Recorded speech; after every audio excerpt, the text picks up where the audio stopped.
തൊഴിലുറപ്പ് തൊഴിലാളികളെ കളിയാക്കിയതിനെക്കുറിച്ച് പറഞ്ഞു. അപ്പോൾ ഞാനതിൽ പ്രതികരിച്ചു. തൊഴിലുറപ്പിൻ്റെ പെണ്ണുങ്ങളല്ല, ഞങ്ങളെ കണ്ടോളി എന്ന് പറഞ്ഞ് മുദ്രാവാക്യം വിളിച്ചിട്ട് നടക്കുന്നത് തൊഴിലുറപ്പിനെ പരിഹസിക്കലാണ്. തൊഴിലുറപ്പെന്ന് പറയുന്ന വൃത്തികെട്ട പണിക്ക് പോകുന്ന പെണ്ണുങ്ങളല്ല എന്ന ഒരു ടോണിലാണല്ലോ പറഞ്ഞത്. അതെന്തോ എനിക്കിഷ്ടമായില്ല. ഞാൻ പറഞ്ഞു, ഞാൻ അതിനെതിരായിട്ട് പറഞ്ഞത് ശരിയായില്ല എന്നുള്ളത്. അപ്പോൾ പിന്നെ അടുത്ത ദിവസം ഒരു പോസ്റ്റ് നിങ്ങൾ നോക്കണം, അത് സ്ഥാനാർത്ഥിയുടെ പേജ് തന്നെ. തൊഴിലുറപ്പ് തൊഴിലാളികൾക്ക് എന്താ കൊമ്പുണ്ടോ കെ ശൈലജ? നിങ്ങൾക്ക് സങ്കല്പിക്കാൻ പറ്റുമോ? ഇത്ര വ്യാജമായിട്ട് ഇത്ര പച്ച നുണ എങ്ങനെയാണ് പ്രചരിപ്പിക്കുന്നത്? തൊഴിലുറപ്പ് തൊഴിലാളികൾക്ക് വേണ്ടി ഞാൻ സംസാരിച്ചു. അപ്പോൾ തൊഴിലുറപ്പ് തൊഴിലാളിക്ക് എന്താ കൊമ്പുണ്ടോ കെ ശൈലജ? ഈ വാചകം എൻ്റെ നാക്കുന്ന എവിടെയെങ്കിലും വീണിട്ടുണ്ടോ? എവിടെയെങ്കിലും പറഞ്ഞിട്ടുണ്ടോ? ഞാൻ ഒരുപാട് ഇലക്ഷനിൽ മത്സരിച്ചിട്ടുണ്ട് കേട്ടോ. എനിക്കെതിരായിട്ട് UDFൻ്റെ പ്രമുഖരായ നേതാക്കൾ മത്സരിച്ചിട്ടുണ്ട്. AD മുസ്തഫ സാറിനെതിരായിട്ട് മത്സരിച്ചിട്ടുണ്ട്.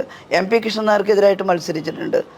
ഇങ്ങനെ ഇത്രയും വൃത്തികെട്ട രീതിയിൽ കള്ളം പറഞ്ഞിട്ട് പേജുകൾ ഉണ്ടാക്കി. ഇപ്പോൾ വാട്സാപ്പ് പേജൊക്കെ ഇപ്പോഴാണ് നവമാധ്യമ പേജ് വന്നത് നമുക്ക് പറയാം. ഇങ്ങനെ തുടങ്ങിയാൽ ഞാനൊരു കാര്യം പറഞ്ഞേക്കാം, ഇതെല്ലാം ബൂമറാങ്ങായിട്ട് വരുവുള്ളൂ അവർക്ക്. ഇതെല്ലാം കാണുകയും കേൾക്കുകയും ചെയ്യുന്ന വോട്ടർമാരുണ്ട് ഇവിടെ. എനിക്കുറപ്പാണ് കോൺഗ്രസ്സിനകത്തുള്ള UDFിനകത്തുള്ള മാന്യതയുള്ള ഒരാളും ഇത് അംഗീകരിക്കില്ല. ഒരാൾക്കും ഇത് അംഗീകരിക്കാൻ പറ്റില്ല. ചിലരെന്നെ ഫോണിൽ വിളിച്ച് പറഞ്ഞിട്ടുണ്ട്, ടീച്ചർ വിഷമിക്കണ്ട, ഞങ്ങൾക്കൊക്കെ അതിലെതിരെ അഭിപ്രായമുണ്ട്, ഇത് ഏത് ഗ്യാങ്ങാണ് ഈ ചെയ്യുന്നത് എന്ന് ചോദിച്ചിട്ടുണ്ട്. പേരൊന്നും ഞാൻ വെളിപ്പെടുത്തുന്നില്ല.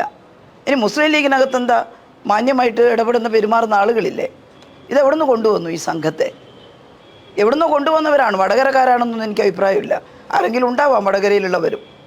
എവിടുന്നോ കൊണ്ടുവന്ന ഒരു സംഘം ഇങ്ങനെയാണോ തെരഞ്ഞെടുപ്പിൽ മത്സരിക്കുന്നത്? അതുകൊണ്ട് നിങ്ങളുടെ വ്യാമോഹമാണിത്. ഇങ്ങനെയെല്ലാം പറഞ്ഞ് എന്നെ കുറേ കരുതേച്ചാൽ എനിക്ക് വോട്ട് ചെയ്യുന്ന ആളുകൾ മാറ്റി ചെയ്യുന്നുള്ളത്.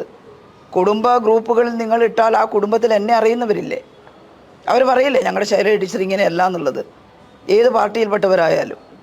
അതുകൊണ്ട് അത് ഇങ്ങനെ നിരന്തരമായിട്ട് വരുമ്പോൾ എനിക്ക് അത് പറയാതിരിക്കാം. ഞാൻ ഇത്ര ആളും ക്ഷമിച്ചു.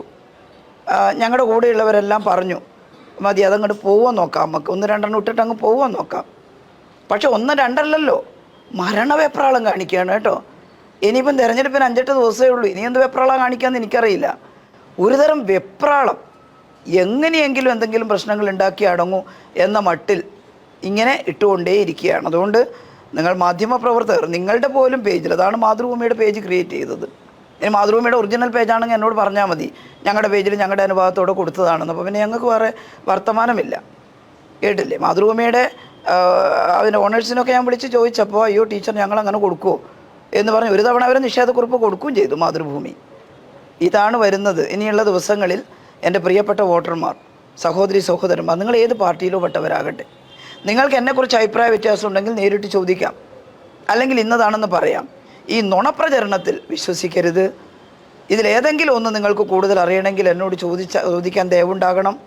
ഈ പറഞ്ഞതൊന്നും മനസാ വാചാ കർമ്മണ ഞാൻ ചെയ്തിട്ടുള്ള കാര്യങ്ങളല്ല, കൊടും കുറ്റകൃത്യങ്ങളാണ്.